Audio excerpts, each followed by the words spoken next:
Anything else, guys? Do you Yeah, want to know? so Sure. on our website we saw a poster of Barack Obama, and one of our questions is, why did you make that? Was that for an event?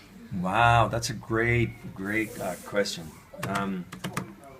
We really believed in, at the time, we were supporting Hillary Clinton. My wife and I, we are Democrats, right?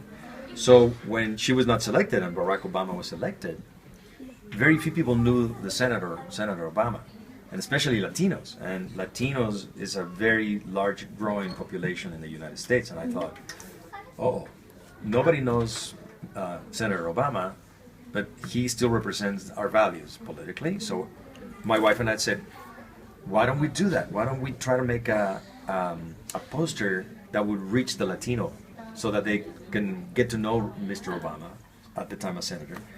So we did it, and we did it just on our own, right?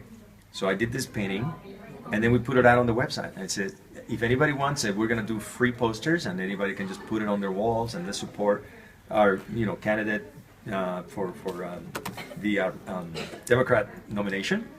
And eventually, the Obama campaign saw it, and they said, you know what? That's a really nice portrait of Mr. Obama. We'd like to make it official. We'd like to make this poster an official poster for Mr. Obama. So they called me, and I couldn't believe it. They called me from Chicago. They said, we'd like you to say yes. We'd love to, if you could send this poster, and we'll make it part of the campaign. So it became part of the campaign.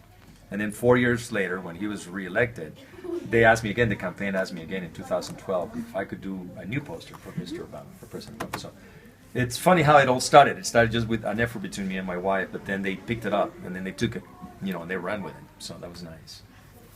What made you an artist? Oh, I think just I'm very stubborn, I think that I think that I always wanted to really show my parents that I could do something, that if I set my mind to do something, that I could do it. Being the oldest one too, I felt like I was always like the trailblazer, and I had to leave this legacy for my sisters. I have 3 younger sisters. So I thought, you know what, I don't want to disappoint. Maybe that's the wrong way to do it, but that's how I did it myself. I wanted to really show that they did a great job educating me, that they sent me to the right schools, they showed me the right values. They showed me how to find my passion at an early age for what I wanted to do. And I thought, they did everything right for me.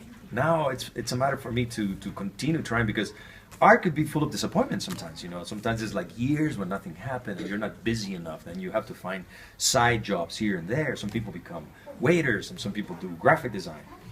And I did a little bit of graphic design, but I was so stubborn that I was not going to give up my dream to become an artist. So I think it's a little bit of stubbornness, but it's also the fact that I always love to draw. I'm very curious. I like to always draw cartoons and pick up things and draw in the chalk. And even when people are talking, my hand is moving, and I'm always drawing. And I go, oops! Oh, my notes are all ruined. So there's a little bit of that too. Who's your favorite author? Ooh, wow! I have many favorite authors, but someone that I really like is someone that I was lucky enough to work with, and her name is Margarita Engel. And Margarita, what I like about Margarita is she does a lot of research and writes about unsung heroes, people that are very little known in history. We know very little of these people, but they did magnificent things, So, like my book, The Drum Dream Girl. I mean, there was this girl from Cuba, and she was denied her dream because at the time, girls could not become drummers, right? And now she's always picking up stories about unsung heroes, and to me, that's really, it's a great message to send young people like you, because you can probably just look at something like that and really connect to this character and go, wow, wait a minute, I feel a connection with this person. So I like Margarita Engel's take and her sources of inspiration. So I would say she's one of my top favorite authors. Yeah. That was all our questions. Well, they were Thanks great for questions, guys. That was very good. You were amazing interviewers. Are you pursuing the career of journalism? by any Not chance? really, not really. But you are great. If you pursue it, you're gonna do pretty good. All right, thanks. It was a pleasure.